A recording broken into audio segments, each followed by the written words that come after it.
What's going on, guys? In this video I'll be discussing map in Python and what exactly map does and how to utilize map. So basically what map does is it takes two arguments, an iterable and a function, and it applies the function to each element of an iterable. If you guys don't know what an iterable is, I've actually created a video regarding iterables, but iterable is something like a list or a tuple which has multiple elements and you can sort of iterate through it using a for loop. So once again, map will take a list or a tuple or something like that and apply a function to each element of the list, tuple, etc. So here, what I'm going to demonstrate is the long way. If we didn't have something like map, this is one of the ways you can iterate through each element of a list and apply a function to it. So the original function the simple function that I'm going to use is 7add, which is just going to take the number, whatever number you provide, and add 7 to it. So results is just an empty list, and numbers is the original list, the list that we're going to iterate through.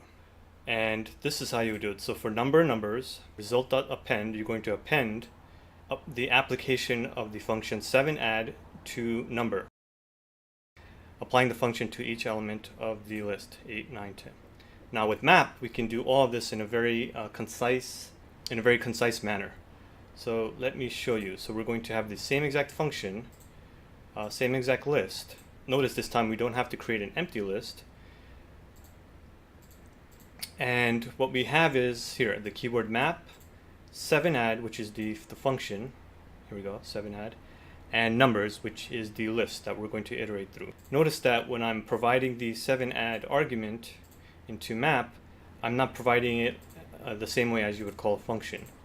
So usually when you call a function, of course, you have to use the parentheses, but here I'm providing the name of the function without the parentheses, and everything will be done in the background. Alright, so map takes a function and an iterable, and it's going to return a list. It's going to return a map object. If you want to access all of the contents, you could just turn it into a list by providing a list.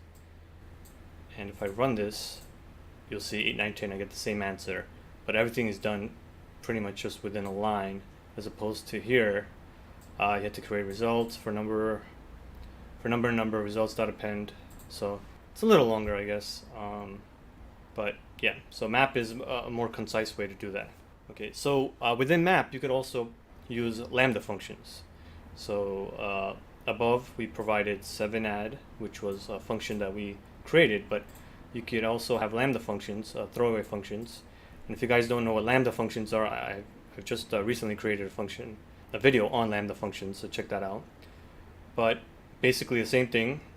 X will represent each element of numbers, and what we want to do to each element of those numbers is just add 7, which is the body, which is basically the body of our original function.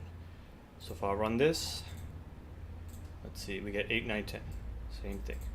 Alright, just to provide you with some non-numeric examples, I've been just providing numerical examples, but you can use map with any type of function and iterable. So in here, my elements are actually URLs. So we have google.com, YouTube, Python, and what I'm going to do is request.get.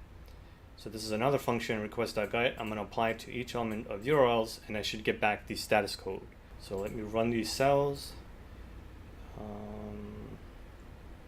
Okay, so len of HTML is 3. So basically we should be getting back the status codes, which is response 200, response 200, response 200.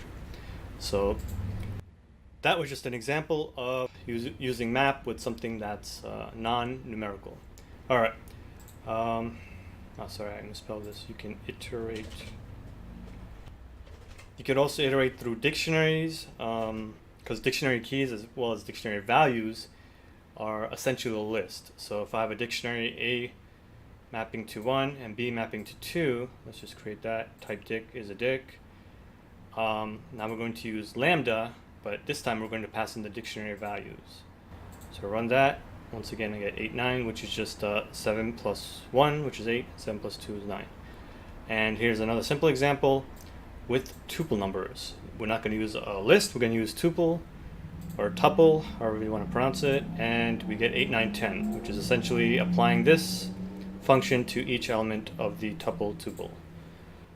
All right. Here's another very important point with map.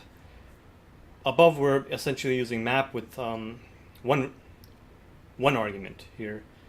All of our examples here, we're just using a single argument and taking each element from the list and providing it into this single argument.